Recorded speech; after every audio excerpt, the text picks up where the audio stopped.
And we are live, folks. I'm excited to have Chef Keith Snow on today to talk about storing food. And this is going to get a little bit into an answer to questions y'all have sent to me over time about how to store food.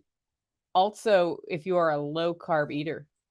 Now, I store mine on the hoof in the pasture, but as y'all know, this weekend we fixed some of that. We that may come up in the show because I'm still like reeling from the experience. But I wanted to jump in with Keith Snow today, and I'm just gonna say, hey, Keith, welcome to the show.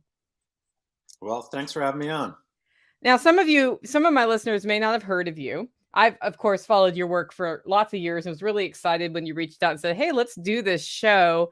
But for people who don't know who Chef Keith Snow is, tell us a little bit about your journey from deciding you wanted to be a chef all the way around through writing some of your books and landing here on Living Free in Tennessee. Sure. I hope we have a lot of time to cover it, but In a I, nutshell. yeah, I'll give you a nutshell version. So Yeah. I grew up in New Jersey, and I started cooking in restaurants when I was 14, washing dishes. So a friend of mine had a job in a really great local restaurant. He wanted to go on vacation, so he asked me, and I thought I was just going to cover him for 2 weekends. So Friday, Saturday, Sunday, 2 weekends in a row. And I wound up not leaving that job. So he gave me the job, whatever. I stayed there, and I learned to cook a lot of food while I was there. I was with a guy named Chef Pelicano, who was a retired Navy chef.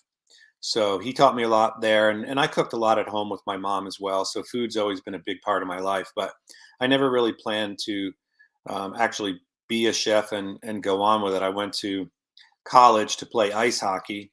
So, my father, he wanted me to be a pro ice hockey player as he was. And I just never grew big enough to do it. But I went to college to play ice hockey, not to really do college. And then I always found myself working in restaurants for money. And, I've worked in restaurants in so many states in Florida, North Carolina, California, Massachusetts. Um, and it just goes on and on. And eventually, I started to get a little more serious about it. And I was actually working up in the mountains of Colorado, running a really big ski resort, the food and beverage department. And the first year I was there, I was the executive chef. And this is a big resort. Then the next year, I was also the kind of assistant food and beverage director. I never got the title officially, but I ran all the front of the house operations as well. And at that point, I did get exposed to a lot of media because I just wanted to come up and interview the chef and all this kind of thing. And then I finally left that position when we had our first daughter, and I bought a farm not too far from you in Western North Carolina. So it was just a 12-acre piece of property, and we slowly developed it and um, dipped our feet in the farm to table movement. Back then, it really wasn't a thing, and it was exciting to me, and I felt kind of inspired as a chef at that point because I found something that I could kind of call my own. So um, I was making relationships with dairymen, and we were trying our best to grow a garden. But when I think back to those days, I mean, I didn't know shit about gardening really. There were so many mistakes, but we did have successes as well. But we were milking dairy goats. We had chickens. We had horses that we rode. Eventually, we wound up with a couple of dairy cows. Had them bred, but we didn't keep them long enough for them to calf. So I never really got into that. And that, I grew up in the dairy farm business because my uncles had big farms in New York and Pennsylvania. So I always loved that. And I guess the dairy goats were as close as we've came. But during that time, I started to write a lot of recipes, and then I got involved with the slow food movement in South Carolina, and we created a chapter of Slow Food International. And I started filming videos and writing recipes, and I had a TV show pilot that I filmed in Atlanta. It was supposed to be for Food Network actually, and they passed on it. So time went by, and I was doing stuff on the internet and building up what I called harvest eating. And I had a couple of cookbook offers come my way. One was from a guy in Beverly Hills, so he flew me to to Beverly Hills, and I met with this guy, and he basically didn't want to give me hardly any money to make the book.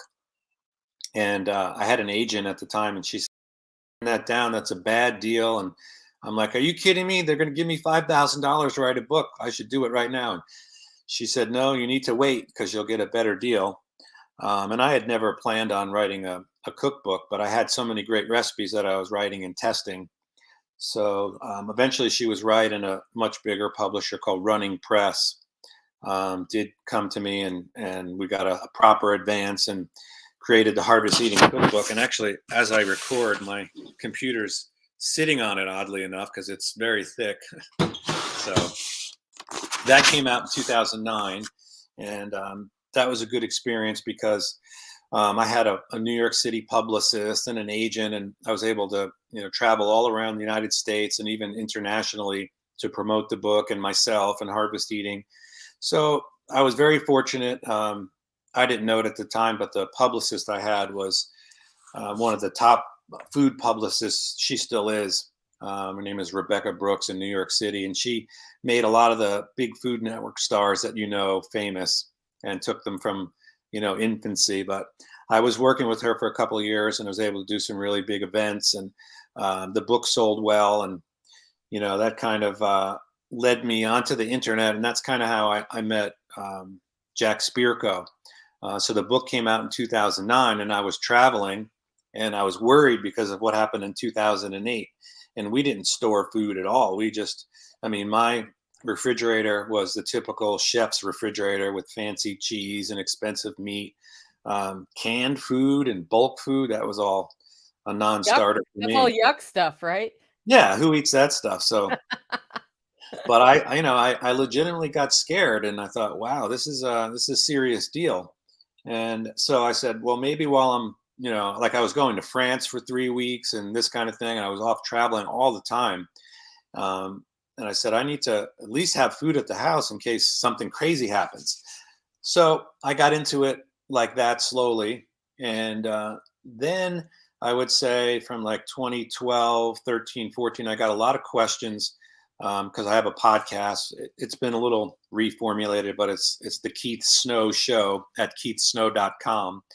And but when it was the Harvest Eating podcast, I get questions all the time about how to cook with stored food, because not just me, there's thousands and thousands of other people that started putting food away, and then they realized eventually they need to start cooking with it. So in 2016, I started to create the material for the Food Storage Feast website, and it was it was an eye opener for sure, because making bland food like rice and beans and all that stuff, making it taste really good and exciting, it was even challenging for me with, at that point I probably had 35 years of experience in the kitchen, and I was a recipe developer, and I've worked for some big companies developing recipes. And it took, I don't know, 7-8 months to create a lot of the content on there, and we still do create the content for that website. So during this whole time, a lot of things have happened, and I would say that now, even though the course was created, or the materials for the course and the website, they were created with a desire to cook with stored food, but we didn't have any food shortages. We didn't have any, global crop failures, all the things that we have now. So it kind of, it's just a lot's happened, as you know, but that's kind of it in a nutshell. Well, when you reached out to me, you mentioned that now seems a little ooglier. That's my official term for it, ooglier, than it was when you really got into this long-term storage focus, and making, stored food not only something that can sustain your family, but something you could also enjoy if you need to eat it. What about right now makes you think, if you haven't really thought about this topic yet, it's a good time to start thinking about it? Yeah, and that's a great question. And currently, I live in the state of Utah. And for those that don't know, Utah is the home of the LDS Church, or the Mormon Church, and part of their doctrine. And I know a lot of Mormon people, and part of their church doctrine is that they're supposed to store at least a year's worth of food. And they don't just tell you that; they actually they make the food available for the members of the church. I mean, in every city I forget what they call it, like I think It's it's called like Bishop's Pantry, I yeah, think. Bishop's Storehouse or Pantry, and yeah, Yeah, you can something like go that. there. And I actually toured the local one here. A friend of mine is a member of the church, and he took me in there. And it's like a grocery store with no prices. I mean, they have shopping carts, everything, and you go through, and all the food is branded to the church. So the point is that the people here, of all the people groups in the United States, they tend to store a lot of food. But every time I talk to anybody, I say, "So what do you make with your stored food?" I mean, it's always a conversation starter, and they're like, well, really don't make anything. I need to learn how to cook with that food." So there was that where people just don't know what to do with it. And I think it's really important that, when you look at what's happening in the world right now, and let's just forget about um, the Russia and Ukraine situation. Even before then, I think it was 2018, we started to see, you've heard the term peak oil, right? Yeah. Yeah. So just like peak oil, I think in 2018 we saw peak food, and the of all the global harvests, and there's some that may not fit into it, but the majority of the large global commodity harvests kind of reached their peak, and they've kind of been going down ever since. I mean, in 2019 in the United States, something that was trending was called No Plant 19. It was too wet to get crops into the ground, and those that Yeah. could get them in the ground couldn't get them out of the ground because we had blizzards in September. So that was kind of the start of the food going up and then peaking, and it's starting to come down now. And these little blips in food production have a big impact on everybody. Maybe not you, because you raise and butcher your own pork, but the rest of the people out there buying eggs, milk, beef, dairy, chicken, all these things. And now it's everything. It's cereal, it's cheese, it's all forms of dairy. They're starting to see the prices go up really, really fast because um, I mean, I don't think it's a secret that the USDA, who's our government agency, is a bunch of cronies. They never tell the truth about what the harvests actually are. They have these formulas where they estimate, how much wheat or corn we have, and those numbers are not accurate. They're always revised downward, it seems. So just recently, they announced, the world is at a 9-year low in the supply of wheat. Now, again, most people that are modern, I mean, even here in Utah, people that store food and all that, when you say that kind of thing to them, well, I don't eat wheat, or I don't eat soy, and I definitely don't eat corn. Yeah, you So, do. yeah, yes, you do, and you just don't realize it. And Yeah. when you have so you have three things really happening. You've got global crops starting to go down. I mean, like the coffee harvest in Brazil, like a year ago, was just brutal. I mean, coffee is way up. So you have all these harvests starting to reach their peak and go down. And I won't get into why I think that is, but there's a reason for it. And then you have coronavirus. So that was used to lock the world down, and ships piled up out in the port of Los Angeles. All these meat and food plants were they needed to be 6 feet apart and all this horse shit. So the amount of food being prepared was less. Now you've got trucker shortages. So you've got a global supply chain that was always very fragile and always a point of problem, I think, for our country. Yeah. And then on top of it, now you have um, high fuel prices because you got people that just don't want Americans to have access to cheap energy. So that's another kind of flashpoint.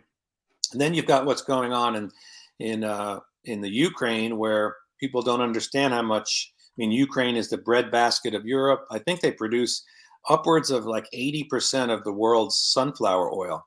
And again, I don't eat sunflower oil. Well, it's in a lot of the foods that you probably do eat. I mean, all kinds of baked goods and crackers and snacks. That's a major oil seed crop. And they also produce a lot of wheat, most of the buckwheat in the world. So all these things that come out of that region are not going to come out of that region. And in addition to that, a lot of countries, I mean, I can't even name them all, have started to restrict. No, you're reading that comment? Yeah, no, it wasn't me. they're starting to stop exports. So they're not exporting food into the world market anymore. And this has been happening for a while. China last October stopped shipping fertilizer. Of course, Russia's not going to ship fertilizer. And we're not self-sufficient on these things.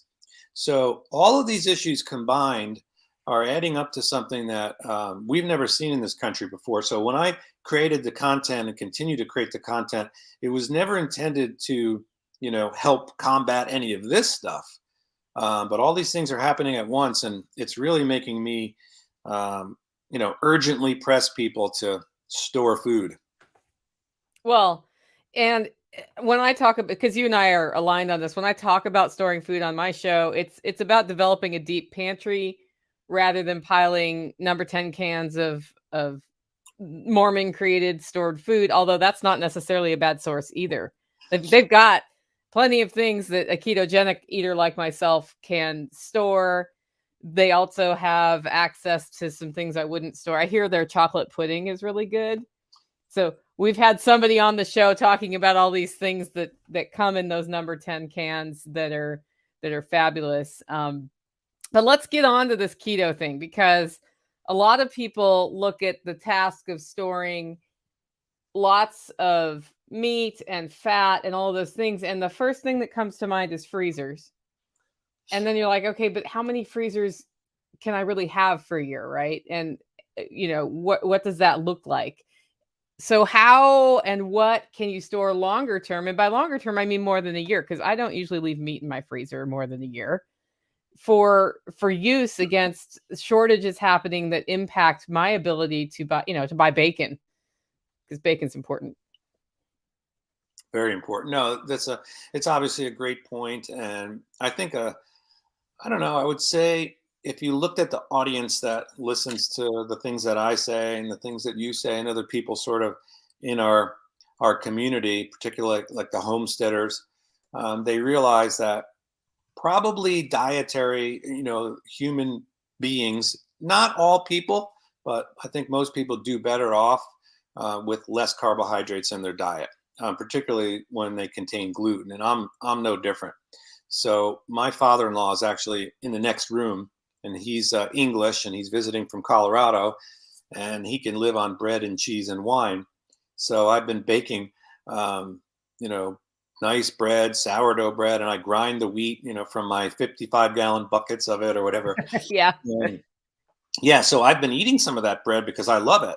But I mean, I woke up this morning. I'm fortunate to live with a physical therapist, but my right ankle was just not good. And Yeah. the only thing different is I've been punishing bread. So my point is, yeah, a lot of people that are storing these foods and a lot of people that listen to us and are in this community understand that you're probably better off having a higher fat diet with less carbs. And then, how does that play into storing food and being ready? And what can you do? Now, you mentioned the freezer thing. Now, obviously, anybody that has freezers really needs a backup power source. And I learned that the hard way. And I think it was 2010 or 2009 when I had bought a half a cow and put it in the freezer in the garage. And this was a brand new house, so it wasn't like, anything weird, but the power went out and the meat rotted.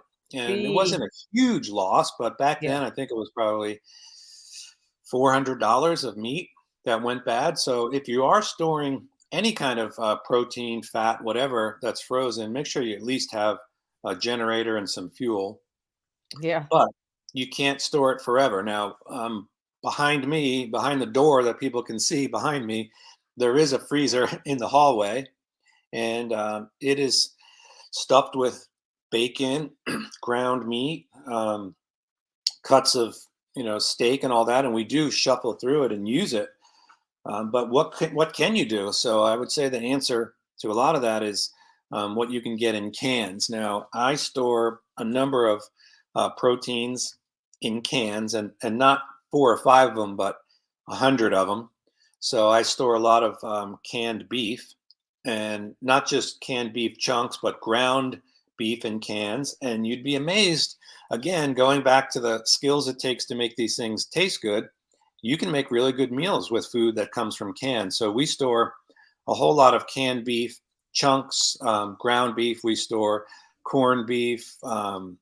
We store a lot of tuna fish, chicken, and then I've got quite a bit of butter, canned butter, which is excellent because most of it comes from New Zealand, where their pasture management practices are spot on. So the butter there is fabulous. So I keep, I don't know, I probably have 30 cans of canned butter, and that used to be cheap, not anymore. No, all that stuff's way up. Yeah, it's crazy. I mean, I used to buy in store, and I have some, canned bacon, but I mean, the price of canned bacon, I mean, for the price of one can of bacon, unless I'm buying it in the wrong place, you could probably buy 3 pounds or 4 pounds of fresh bacon. Hmm. So there are limitations, but as far as fats, we store quite a few. Lard we store ghee, all different types of seed oils, the healthy ones like avocado and olive oil, that sort of thing. But we have a lot of canned food just because you can't always eat the carbs. So nothing is perfect. There's no perfect solution to that. But I mean, in the very beginning, when I started doing this, I noticed that I needed to be storing the type of foods that I wanted to eat more often. And a lot of it was canned beef and tuna fish. But, tuna fish is known to have mercury in it. So you don't want to eat it every day, but we probably have tuna fish twice a month. So that's kind of what I do. We are planning on getting a second freezer to store more fat in particular. But Yeah. yeah, it's not an easy situation. Yeah, when you were talking about grain crops being impacted earlier, and I laughed when people said they don't eat those. Part of why I laughed is I've just fed 6 pigs for the last 7 months to raise them from babies to adults, and we gave them grains.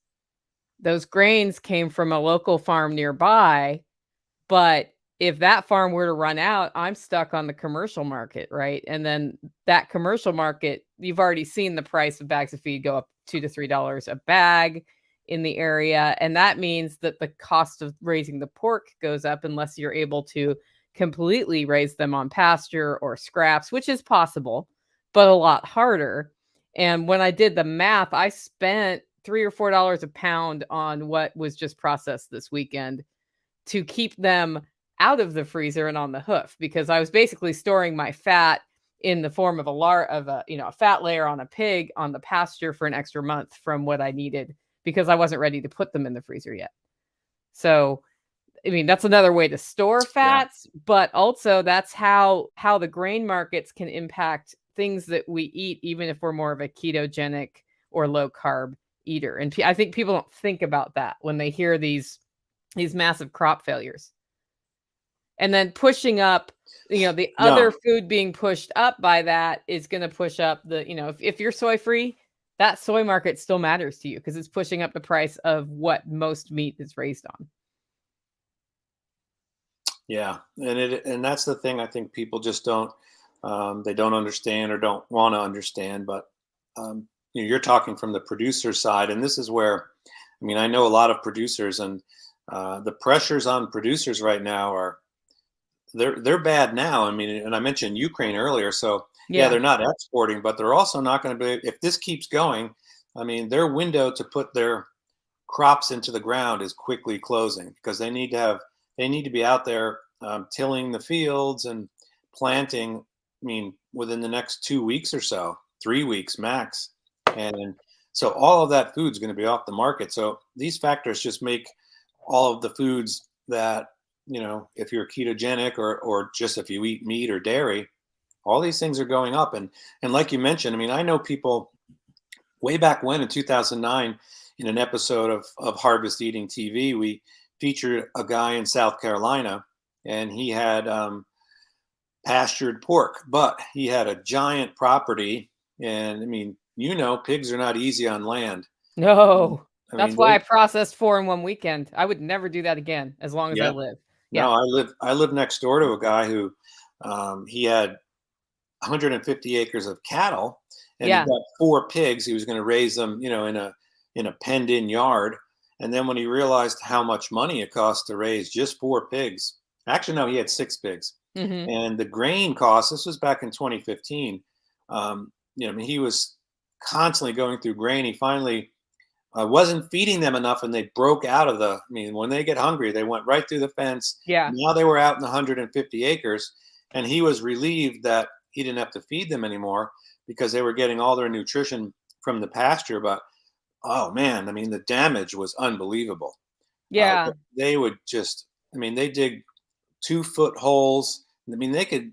These 6 pigs could clear so much ground. I mean, they made a mess out of it. And then when it rained, it eroded. He had cows walking in holes. I mean, the amount of problems it was. So while it's possible to pasture them for their or send them out in the woods, you're still going to, every processor or every producer that I know, they still supplement with grain. Yeah. And like you said, yeah, if you can't grow that grain yourself, it's troubling. And it's the same with cows and particularly any kind of poultry. I mean, for chickens to really lay well, it's nice to have them out free ranging, but they still need the energy from feed. Now, if you can grow it, that's great, but it's just not the case for most of us. Yeah, I find that on the poultry side, ducks are much better free rangers and also provide eggs because I have khaki Campbells. They give you about an egg a day. So they're not the seasonal layer like a Rowan. And oh no, I'm sorry, like a Muscovy. I'm gonna get Muscovies here too with mine. And in the summer, I don't have to feed them anything. They just frogs, bugs, whatever they find out, grass there. But in the winter, if I want to keep them alive, of course, I need to feed them something, and what they get is grain. So that does make a big difference. On the pigs, I have seen pigs managed in a way that does not do what you just described to the land at Polyface Farm. And I'm glad I got to go see how that's set up because I had watched videos and all of these other things, and it never quite clicked until I saw it in person. So if you ever get a chance, anybody listening to this, you're interested in how you rotate pigs, find somebody who does that and does it without creating Mars. Because I created Mars at my property with pigs. And what you're describing is Mars. All vegetation's gone because they will eat it all. And they dig these holes and they make wallows. And the reason that happens is you need to manage them by keeping them in somewhere and rotating them often so they don't have time to get it to that state. I think if you just free range them, they're going to have spots where they make wallows because they're pigs and pigs like wallows and that sort of thing. But even at Polyface, he's feeding them grain. He's got feeders for them and they're trained to that. But I realized very quickly when I rotated my pigs for the first time here, it took them 3 days to eat what I thought was going to take them 7 to 14 and start making it look like bare scorched earth. And when I saw that, I put them back in the pasture they started in and said, if we're going to have this, we're going to have it right here. We're going to keep it right here. And I'm going to end up rehabbing this pasture. But I'd rather do that than have my entire 3.2 acres look like Mars and erode away. That's not good. So we decided that a homestead of my size doesn't do well with large pigs. Yeah. Yeah. We probably could get away with AGHs or potbelly pigs, but not the big ones. Do you know about the Idaho pastured pigs? What do you think of them? So what I have is an Idaho pastured pig, mama pig. She crossed with a Duroc. So I had IPP Duroc mixes. Durocs are huge. She's great, but she's also bigger than you would think. She's probably 500 or 600 pounds right now. And I didn't realize she was an Idaho pasture pig because a friend gave her to me until a few days ago because I'm going to sell her. She's a great mama pig, but she's very adaptable, happy to stay in that electric fence, happy to root around and get. When she was alone on the pasture, things still grew in the pasture. When her suitor moved in, who was about 800 or 900 pounds, that's when stuff started going downhill. And then when she had the babies, they ripped some stuff up. Yeah, they're quite a destructive animal. Yeah, no question. Yeah. So I mean, I wish I had more land for it because I do like the pigs. I am also a little scared of them because they're bigger than me, and they got those sharp looking teeth. So I have a healthy respect for the pigs, but just realized that we needed to rethink what's appropriate for our land. And I think that's important for anybody. So we're adding sheep in a few months and storing our fat on the hoof that way, because sheep eat what? Grass. I grow lots of grass in Tennessee. We get lots of rain here. So here's a question uh from Loco E, Philip Nomad. How about coconut oil for cooking and recipes? Not sure about shelf life. We have tons from grocers here in the Philippines and process fresh oil on our farm. What are your thoughts on coconut oil? Yeah, I didn't mention coconut oil, but I definitely store quite a bit of coconut oil. And it does last a good bit. We don't put any of it in the refrigerator, so we keep it at room temperature. And I get generally, I would say, a year out of most of the coconut oil. And I've been trying to focus lately on, because there's refined and then there's extra virgin coconut oil. And I'm pretty sure the refined lasts longer. It's also much cheaper. Mm-hmm. It also doesn't have as much coconut aroma and flavor. Now, sometimes the extra virgin coconut oil that people buy when they cook with it, that stuff it's strong and it can really overpower a dish for sure. So I keep more of the refined coconut oil, and I think pound for pound, that's way cheaper than butter per se. Mm-hmm. So yeah, I would say a year maybe, and it cannot be in any sunlight. If it gets any sunlight, it's going to oxidize much quicker. But it's fairly stable. It's got a good smoke point. We use it a lot in curries. Now spices, spices, if they're, and again, where you are compared to where I am, it's night and day. So Yeah. spices in Tennessee, they won't last half as long as they. I mean, you can take bags of potato chips here in the Utah desert and leave them open, and 3 weeks later, you won't notice any difference. That's not a thing here. No, I know. I remember cereal in North Carolina. We tell the kids, "You didn't close your cereal." I mean, in 3 or 4 days, it'd be spoiled. But spices last a long time if they're whole. Number one, so I do keep a lot of whole spices like cumin seeds and black peppercorns and coriander seeds. I could go on and on. Fennel seeds. Those last a long time, particularly if they're in the dark, and if you want to vacuum pack them, which I do, they'll last years. And Mm-hmm. even ground spices, having been in the spice business for a long time, good high quality ground spices, if they're kept properly, and for me that's going to be vacuum packed, they last a good long time. So I definitely, to his question, we keep the olive oil, and we definitely store quite a bit of spices. And to the whole point of why food storage feasts exist is, if you need to cook and make foods taste good, I think everybody does need to do that, particularly if times get a little ugly. Because, I mean, remember, food is happiness for most people, and they have traditions and cultures and dishes that they're used to having. And if you all of a sudden take those away and swap in some, dried broccoli cheese soup, people are going to get unhappy fast. So that's kind of the genesis of the whole thing.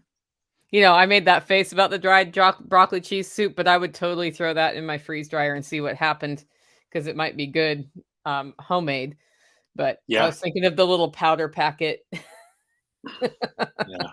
The powder packet I take backpacking from time to time. Yep.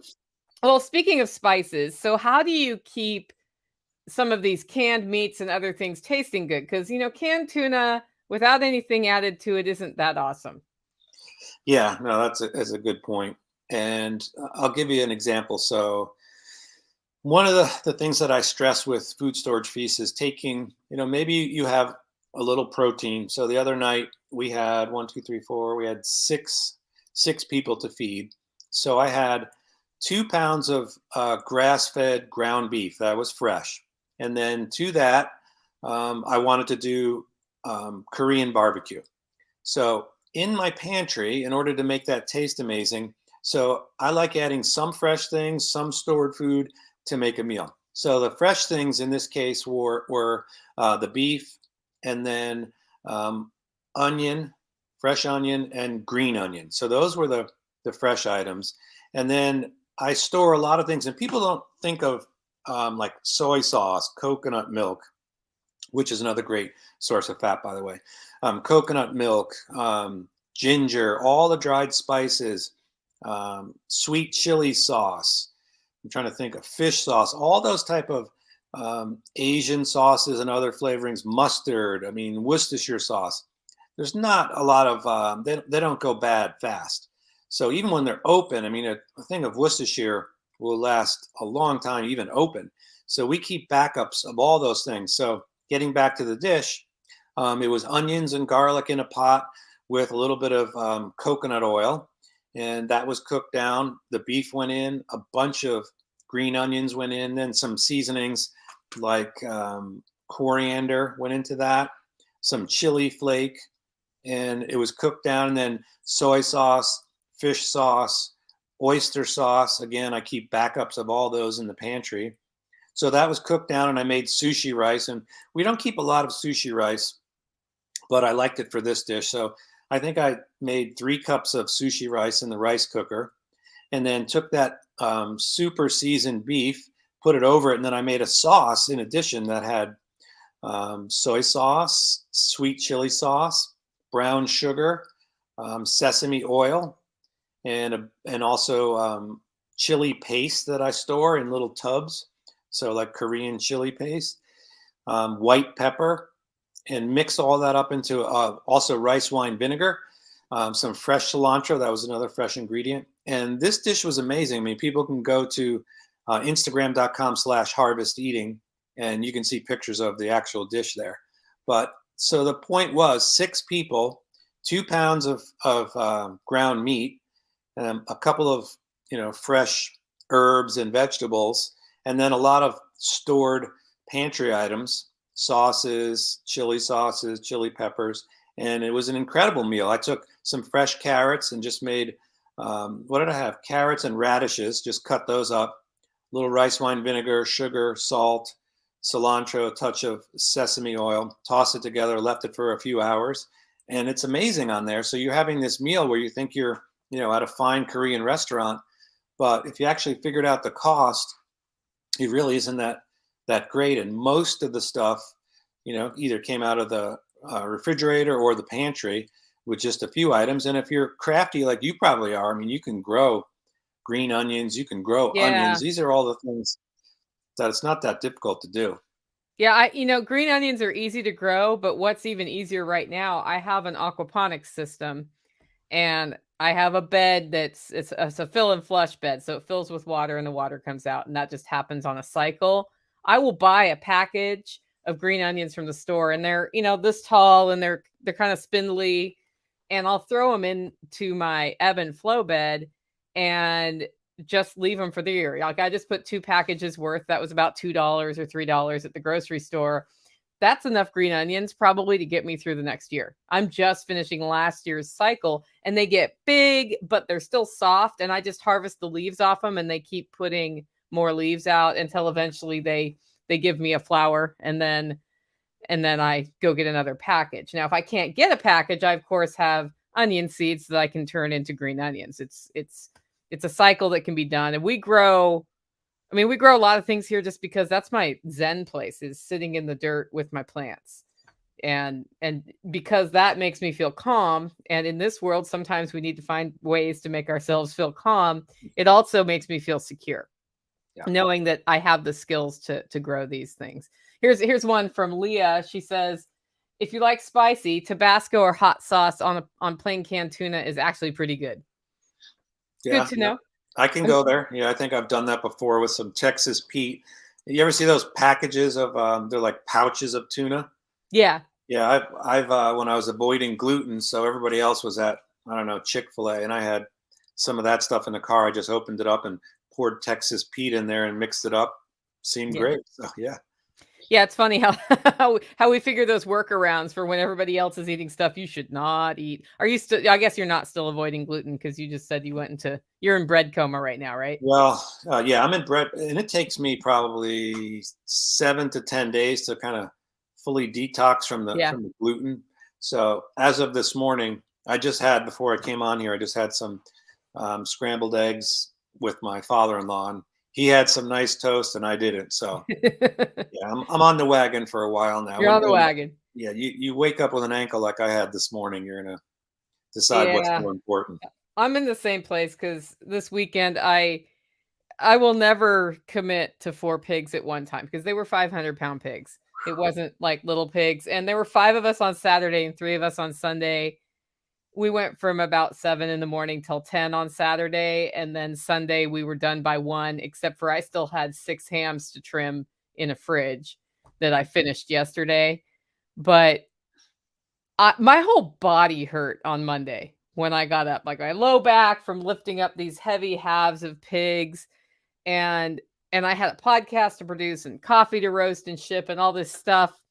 And I finally I had recorded something last week. I ran that as my podcast yesterday, and it was about noon. I called Pizza Hut of all places, ordered a pizza, drove to town. I've not done this in probably 2 to 5 years since I've even had that kind of pizza at any rest, like even a good pizza place. Just haven't even done it.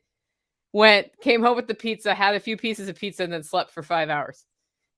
So now I feel like crap because I ate wheat yesterday, and I don't usually eat wheat. And same thing for the next 2 or 3 weeks. I shouldn't drink any alcohol. I need to keep it all whole foods, like all of it, to detox. I feel puffy today. So that's what happens when you get yourself all nutritious, right? Yeah. No, yeah, it's for sure. And I mean, I've cycled on and off gluten because I love bread and I love baking Yeah. bread. And even if I don't eat it, I'm always baking it because some people have no problem with it.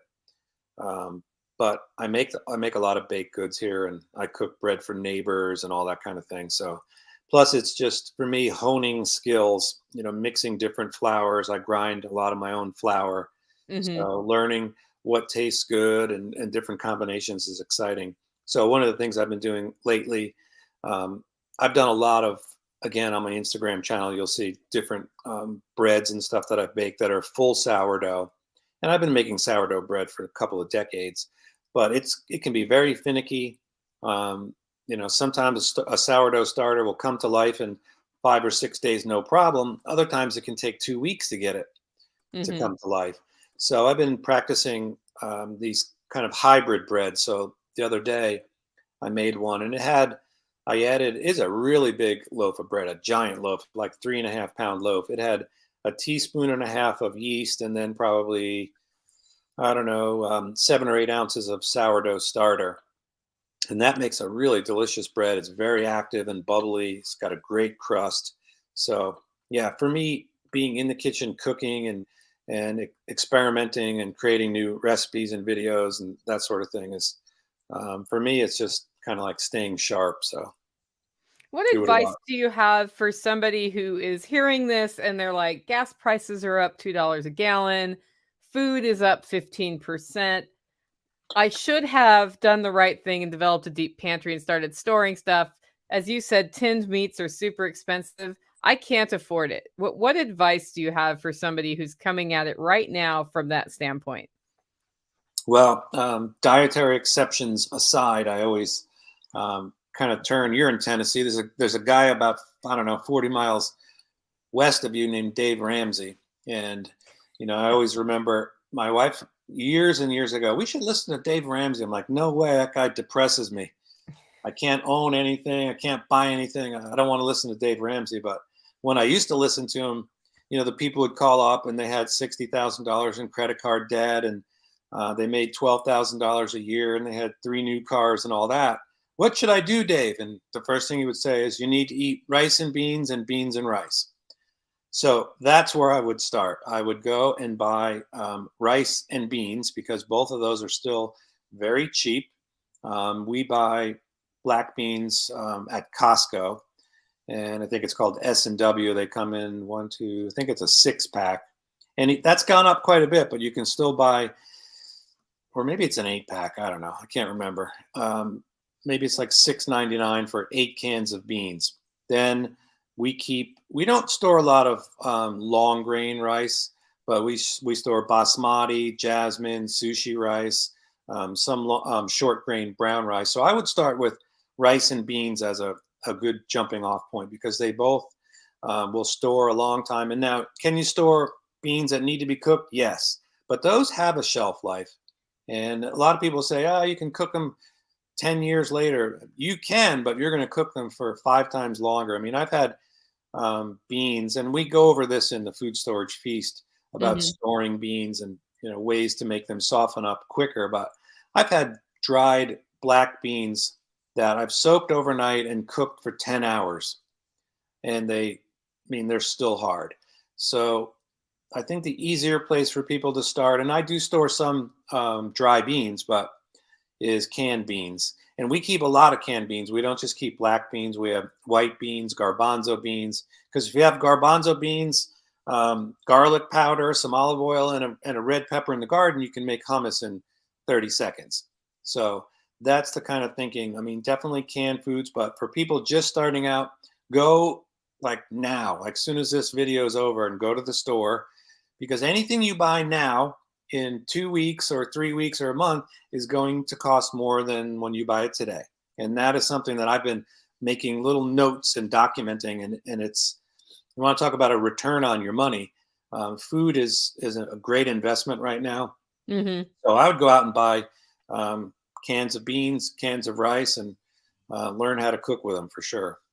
Yeah, if you're going to buy that stuff to store, don't just buy it to store. Use it. That's my thing, because I like it when people store what they actually eat. But I also understand there's a reality to, if you have nothing put up, if you need a foundation to pull from, getting some of these things you might not usually eat in your diet and learning how to use them is a great idea. And then from there, I think you can afford it. That's my thing. What else are you paying for right now that you don't need to be paying for? No, Is it absolutely. swimming lessons for the kids? I understand it's important for your kids to learn how to swim. But right now, is that the most important thing? Can you teach your kids how to swim? Go to the pool, spend the $3 entry fee, and start teaching your kids how to swim. And then that savings goes to, okay, I'm gonna buy 2 jars of spaghetti sauce this week and put one on the shelf and use one for cooking. I think there's a lot more room than we realize in our budgets to afford this. And you're absolutely right. I have a debt right now at 1% interest that I got a few years ago. It's a business debt, and I don't need to start paying it off until I guess I start in October or November. I just got notice. They're like, you don't need to start. We just extended it. You don't have to start paying it off for another 6 months. And I said, okay, but I have the money and I could start paying that off. And then I thought about it for a second, and I thought 1% interest is cheaper than keeping that money with what inflation's doing, with 10% inflation coming, and using it to further my business. All right, I'll wait. That's a weird decision to make, because I am completely anti-debt. Don't like it. But right now, it made sense for me. And it makes sense for me to use that money to buy, 5,000 pounds of coffee beans, which are going up about 20% a month right now. Yeah. And it's going to happen for the rest of the year. No, that's a very good point. And, a lot of people that I've spoken to through the years, I mean, like, in order to join the Food Storage Feast website, I think it's like $149 to join that. But if you were to find, let's just say, I don't know, 5 dishes there that you liked, and you made those things, once a month, you would pay for that enrollment in no time. But just overall, if people need to save money, yeah, you need to go through your life and see what you're doing. A lot of people don't understand how quickly those daily lattes, or whatever the hell they serve at Starbucks these days, those can, I mean, if you're going there and getting a $6 drink, 5 days a week, that's a lot of money. And you could take that money and put it into stored food. And your point about, dollars are worth a lot less 6 months from now if things keep going like this than they are today. So, I mean, one of the things we've been doing is taking, money in the bank and putting it into hard goods, like particularly homesteading supplies. Like last year, or was it? Maybe it was, I think it was early 2021. I bought a new grain mill. It was $584 because I had to have the one that was made out of black walnut instead of regular wood because it looked cooler. But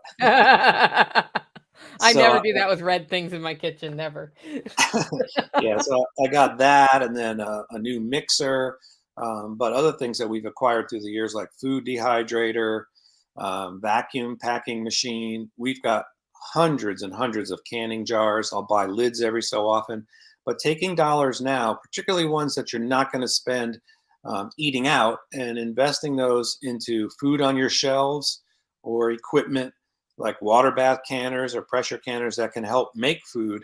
I think is a really good investment right now. But overall, I tell people that I could save you $300 a month in 10 minutes by teaching you just to make, I don't know, let's say you're an average family. I mean, you know what it's like to go out to eat anymore. It's ridiculous. I mean, I took my two kids to Chick-fil-A the other day. It was $24 and I was watching them eat. So I didn't even have anything and it was $24. So if you just don't eat out, let's just say you don't eat out 4 times a month and you take that money, but you have to be diligent about it because you know what you spend. Take that money and do just like you said. You go to the store. Why would you buy 1 jar of pasta sauce? Just buy 3. Put, or look at, the other thing that my mother-in-law, she's not with us anymore, but this lady was fantastic at looking at coupons, and coupons are not cool. I mean, particularly for dads. I mean, it is uncool. But the other day, my wife, we get an app from one of the stores. She said a certain jar of, you mentioned spaghetti sauce. There's a brand of spaghetti sauce that we particularly like, and I usually make spaghetti sauce, but when I'm not around, she doesn't want to make it. She wants to have the jar, but we bought 8 of them because they were on sale. I mean, looking at coupons, just seeing what's on sale and buying those foods. If they're the foods you eat, don't, like you mentioned earlier, don't buy things that you don't eat. But every single time you go to the store, you need to buy extra food. And I've been practicing this, and we have a lot of food stored. And I still, when I go to the store or Costco, and if you can afford a club membership, I think it definitely pays off. But I'll go and, she said, stop buying rice. I'm like, no, I'm not going to stop. So I bought another 25-pound bag of basmati the other day. So these are little steps that people can do. But also there's an app, I think it's called Truebill, and you see it popping up all the time on YouTube videos, whatever. So if you get that app, it can go through your bank account and find all these little things that you subscribe to that you probably don't use. And I know I'm guilty of that. I go through and I look at my bank account and find I don't use that anymore. I mean, so many things. Like the other day, what was it? It was last summer we were on Cape Cod, and somehow I subscribed to Paramount Network in Massachusetts. Oops. Yeah. Yeah. It was like $9.99 a month coming out of my account, and I didn't even notice it. But things like that. I mean, if you're tight on money, look at your account. Look what subscriptions you have. I mean, I don't think anybody needs cable TV anymore. I mean, No. we just have Netflix and Disney Plus, and that's it. My brother back east, he was complaining to me that he has $320 a month, cable bill. And I'm like, what? What are you talking about? I go, is internet included? He says, yes, but still that is, I go, you need to stop watching TV. That's crazy. So there's plenty of places for people to, make sure that you're putting the money where it needs to be. And the people listening, Nicole and I aren't talking about this because it's, the favorite thing for us to do. I mean, I think everybody listening needs to get serious because stuff is messed up. I mean, look who's running our country. I mean, look at the world. Look how things are going. It's not pretty. Yeah, and I mean the other thing is that you cannot underestimate the big impact of shipping disruptions that continue to happen. There's been another port closed in China, a large one. When that happens, we don't feel that right away. We feel that 6 or 9 months from now. And they continue to happen on a rolling basis. And part of this inflation we're feeling is shipping prices going up because once that happens, to get anything anywhere costs more. That's more why coffee's going up than the crop failure in Brazil. The crop failure in Brazil had an impact, but getting it from Brazil to here is a bigger problem. And then getting it from wherever it lands here to where your roasters are is the problem. And I've been watching those rolling shipping shortages happen for a while. And nobody's talking about it in those terms. They're too busy blaming. It doesn't matter why anymore. It matters that. And if you go to the store next week and they're out of canned tuna fish, but you have about 6 months of what your family would eat for canned tuna fish in the closet at home, what you do is this, and you come home and you eat your tuna fish. And it's only when you're down to about a month that you start getting nervous about it. But by then you've had time to think about what can we eat besides tuna fish if we're not going to be able to resupply this. Because you can't. There's always there's two approaches, right? One is it'll get you through a minor shortage. Two is it gives you time to think about how are we replacing this nutrition in a different way. And, having networks like yours and mine cross over helps us find more creative ways to get that done. But let's talk about harvest eating, because we haven't really, you've been very kind to share your knowledge, but you're probably not only on my show to share knowledge, you've also got harvesteating.com and foodstoragefeast.com. Talk to me about harvest eating. What's the purpose of that website and what can people find there? Sure. So I started harvest eating, I want to say in like 2004. And there's a lot of recipe content on there, a lot of video content on there, and a couple of hundred podcast episodes strictly talking about, making food. So people enjoy it for that aspect. And there's a lot of content there and a lot of good recipes. And these are tested recipes and they're chef created. A lot of the recipes on the internet don't work. And tell me about it.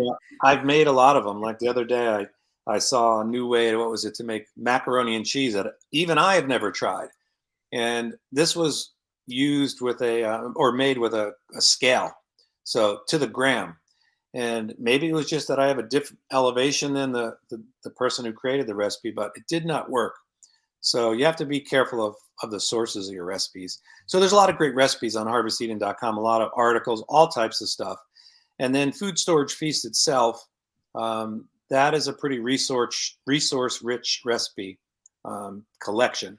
And what I did there that's different, like most of the harvest eating content is me on camera. So it's, 2-camera shoot. It's wearing a little lapel mic. There's audio. It's a very complicated thing to edit. Food Storage Feast it's me talking, but it's my elbows down. So it's very tight on the food, and it shows each ingredient that goes in there. There's a printable recipe, and I think there's 50 or 60 videos there now. And I'm about to actually add about another 15 beef videos, and most of them are keto-friendly beef videos, and that's just going to be a bonus to anybody that's in there. I haven't even named the section, but videos are a pain in the neck to upload, so I'm uploading those videos. But there's a lot of content on there, and it talks all about what to store and what I store, and the reasons to store food, how to store food. But in the end, there's 50 plus videos that's going to give you a lot of great recipes. And I use the recipes in that on that website weekly. We eat from that weekly, and there's a lot of foods in there that my kids just absolutely love. It's worth it just to get the cornbread recipe. It's called kettle cornbread, and it's in there. And that one is a little, I wouldn't say it's difficult to make, but there's some steps to that. But you'd never had cornbread so good. And then there's a great rice and beans. There's soups. There's all kinds of bread recipes in there. And again, getting used to cooking with these foods. You don't want to wait like all the LDS mothers that I talk to. I really need to learn to cook with this food. You don't want to wait until you have to do it. So by practicing and using that website now, you're going to save money. You're going to learn how to cook with the food, and you'll develop what I call culinary inventory, because a lot of people have 5 things that they cook, and that's it. So developing a broader palate and skill set is very important. And just like yesterday, you butchered pigs. That's a skill. Now, 99% of the people watching this don't know how to butcher a pig. Now, that's a pretty advanced skill. But learning how to, cook rice and beans, learning how to make cornbread, learning how to make sourdough bread, learning how to make sauces. These are a lot more attainable things that you can do, and they're valuable skills. Learning how to become proficient in the kitchen is extremely valuable, particularly with the set of global circumstances we have. So I would say that both those websites, there's a lot of great information. If anybody listening wants to, get into the back of Food Storage Feast, they can use the name Nicole and save $25 just by putting that in for a coupon code. All right, we got a discount. How long will that discount last? 2 weeks. 2 weeks. 2 weeks. But I'll also say, and I've always done this, is if there's anybody out there listening that can't afford the website but wants access, Chef Keith Snow at protonmail.com, or just use the contact feature on the website, and I'll find a way to get the information to anybody. I'm not, particularly with what's going on, I'm not withholding it. I was just reading today that the French president is now coming out saying that they need to send checks to people's houses, as we're all familiar here with in the United States with all these stimulus checks. But paying for food is going to become a serious problem, particularly, I would say, at the end of this summer coming up, when so many farmers don't have a harvest because they couldn't get fertilizer, or everything is just too expensive input wise. We're really going to see it. And I think, for instance, I think eggs will be $10 a dozen. I would say by September. I could be wrong, but that's kind of what I think. I think everybody should have chickens in their backyard. And the one thing I'll also say, I talk a lot about storing food, and just like a savings account, stored food is a savings account, but you can only take from it for so long. Eventually it's going to run out. So that's why, even though I have a lot of food, I always am buying more food. And then I'm also buying food that I'm not going to store, just, regular food. But I think people need to plant seeds. I just started some seeds yesterday. Everybody needs a seed bank in their house. If you can get chickens, grow a garden, and then meet farmers. I guarantee you there's people that live, in your neighborhood that if they wanted to trade something to you, you would probably trade them some coffee or pork, pork chops. Right now, pork. I can't eat 700 pounds of pork or 800 pounds of pork in a year. If I was your neighbor, which I hope to be someday, I'd be driving up to your place, believe me. But it was 4 families that raised them, but we are going to have pork for trade and or sale. There's just no way around it. And there are a lot of farmers out there in my situation right now. Meanwhile, people can't find meat at the store. No, I mean, just 2 days ago, I went to the store and they didn't have any iceberg lettuce, not a single one. Mm-hmm. So I was like, iceberg lettuce? I mean, you figure the easiest thing. But another thing I do suggest for people, particularly if you're addicted to, as you guys have seen this, you need to buy and store coffee. I don't know if you have a lot of green beans at your house. I store some green beans, but I also store and vacuum pack a lot of roasted coffee. Mm-hmm. What do you suggest for people? I mean, is it possible for people to go and get access to green beans, or what do you do or suggest for coffee? Mostly I just say, have a relationship with me and I will have coffee for you. But really, if, seriously, storing green beans, you can store them for 2 years without much degradation in flavor. In fact, some beans taste better in 2 years after they've sat around for a while. And the key to storing them is a cool, dark, dry place like everything else. And if you're in my environment, you're going to have that sealed with some sort of more moisture absorber, because we are not dry like Utah. And that works great, except for you have to know how to roast it. And so you either want to learn how to do it on a cast iron skillet, or have a relationship with somebody who knows how to roast it. Now, if you're going to store roasted coffee, vacuum sealing, it's great. Cool, dark, dry place. It's not going to taste as good. That's the end of it. If it's been sitting around a year, it's going to taste a little stale if you're used to fresh coffee. You also will give zero cares about that if you're getting into that because you can't get coffee, because it's going to taste better than a can of Folgers that you have on your back shelf. And so fresh roasted coffee or premium coffees lose flavor over time. I wouldn't want to store them more than 2 years. At the same time, if I stored some for 10 years and had to get into that because there was no coffee or my only other choice was Folgers, it would still taste better than Folgers. And if you can do number 10 cans, so we have somebody who has the ability to make number 10 cans, I would actually put it in that over a vacuum sealed bag or Mylar bag. I would go straight for the can with an O2 absorber in it. Yeah, that's actually a good point. And I think I've seen some of those canning machines that aren't, super expensive. Yeah, they're not. And at one point, the if you were in Utah or anywhere there was an LDS cannery, they would let you use that equipment. I don't know if they do it anymore. But with coffee, for me, it's just not an option to run out of coffee. So I keep I keep green beans. I keep premium, super, the best quality roasted coffee. I get some of it here locally. I keep that vacuum packed, like you said, in boxes. But I also keep ground espresso. Those like Cuban style bricks that Yeah. you can get. I keep a bunch of those. I keep instant coffee, which is miserable, but again, I'd rather have that than nothing. I do keep some instant coffee. I keep little espresso, dried espresso packets everywhere in my car, in the pantry. So I can always make coffee no matter where I go. But yeah, I like to double down and make sure I have a lot of that. But I think it is great to have a relationship with somebody like you that's roasting it fresh. And, no matter what, it is much better. I mean, that's the one thing I learned.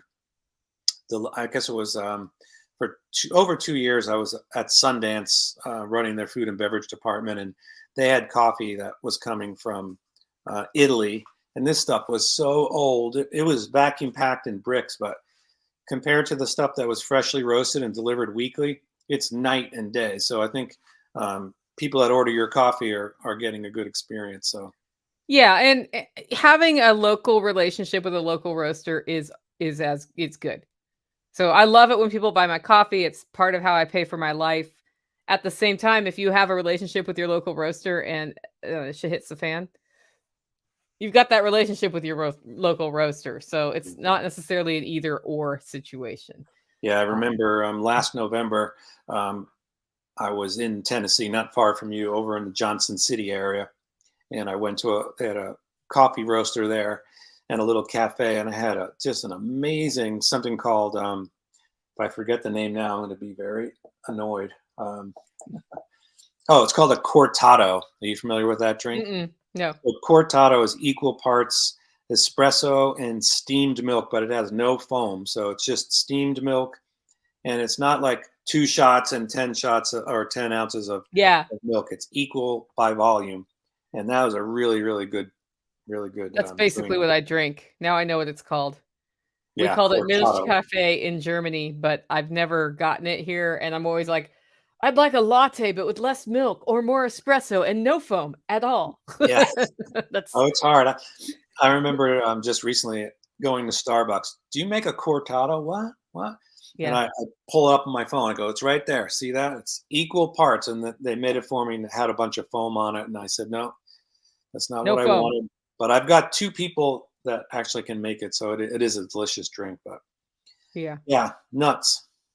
Awesome. Well, I wanna thank you for making time today, guys. Check out Food Storage Feast and harvesteating.com, and if you're like, "Hey, I don't wanna pay for that," we just talked about inflation and all of that. Do think about the value of having access to recipes that are just the recipe, that are tested and true to form, that don't come with a lot of pop-ups that get up in your face and annoy you and play videos in the back. You know what I'm talking about.